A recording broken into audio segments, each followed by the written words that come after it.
বিভিন্ন জায়গায় ডিসি এবং অনেক জায়গায় ডিসিদেরকে যখন জেলা বিভাগ লেভেলে কাউন্সিলর নির্বাচনের কথা আসছে তখন ডিসিদেরকে প্রভাবিত করা হয়েছে। আমরা শুনেছি তাদেরকে ফোন করে প্রভাব বিস্তার করার চেষ্টা করা হয়েছে। বিভিন্ন ক্ষেত্রে কিন্তু আমরা প্রভাব বিস্তারের এক্সাম্পল পেয়েছি। এবং এই যে 15টা ক্লাবের বিষয়, যেটা হিয়ারিং হয়ে 15 ক্লাবকে আবার বৈধ ঘোষণা করা হলো, আবার কয়েকদিন আগে আমরা দেখলাম আবার তাদেরকে বাতিল করা হয়েছে। হ্যাঁ, সো এভাবে তো বেসিক্যালি আমি এখানে দেখছি একটা স্বেচ্ছাচারিতা দেখছি। তো খুবই দুঃখজনক।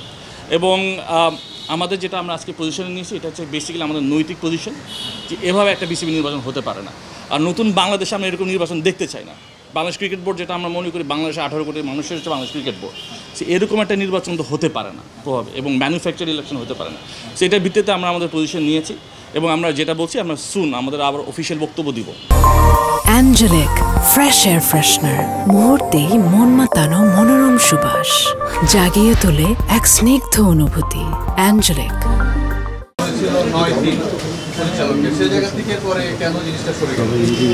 না, আমি এই ধরনের কিছু কনফার্ম হয়নি, তবে আমরা চেয়েছিলাম একটি সুন্দর ইলেকশন, যেটা প্রতিদ্বন্দ্বিতামূলক ইলেকশন।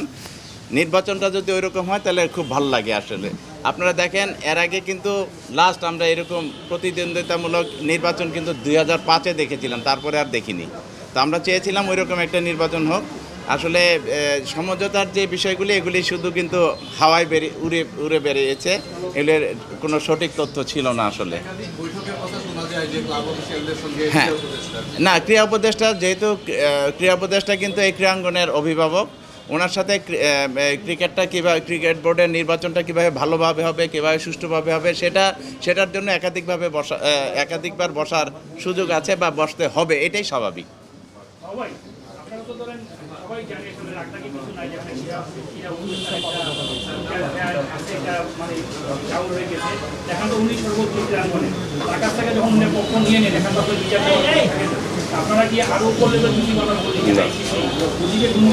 না, আমরা যেটা চিন্তা করি, এই জিনিসটা কেন এত দূর গড়াবে, আইসিসিতে কেন যাবে, এটা তো দেশের ক্রিকেটের জন্য ভালো হবে না যদি ওই পর্যন্তই যায়। এই জিনিসটা কিন্তু আমাদের ক্রীড়া উপদেষ্টা, যেহেতু এই ক্রীড়াঙ্গনের অভিভাবক, এই সমাধানটা কিন্তু উনিই করতে পারে কিন্তু ইচ্ছা করলে। ঠিক আছে, এটা অন্য কোথাও গেলে কিন্তু আমাদের ক্রিকেটটাই ক্ষতিগ্রস্ত হবে। আমরা as a cricket lover, cricket fan, cricket সংগঠন হিসাবে আমরা এটা চাই না যে ক্রিকেটের কোনো ক্ষতি হোক।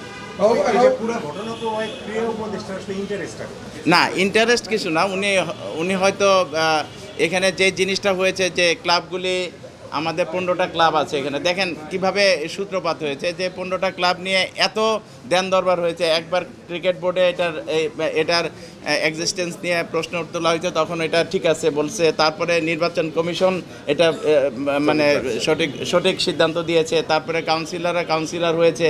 এবং জানেন, এই 15টি ক্লাব গত 5-7 বছর বা 10 বছর খেলে আসছে।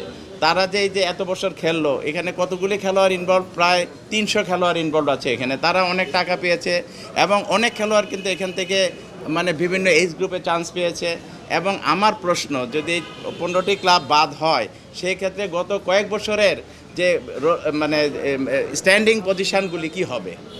অনেক ক্লাব তো নেমে গেছে। এই ক্লাবগুলির সাথে খেলে তাদের অবস্থানটা কী হবে, এটা আগে নির্ধারণ করতে হবে। তবে ক্লাবগুলি আমাদের বাদ দেওয়াটা এটার আমাদের একটা বিশাল প্রতিবাদ ছিল, যে ক্লাবগুলি কেন বাদ দিবে। যখন এই ক্লাবগুলি নিয়ে অনেক কিছু করা হয়েছিল, তখন কিন্তু কেউ প্রতিবাদ করেনি, তখন কিন্তু অনেক ব্যবস্থা নিতে পারত।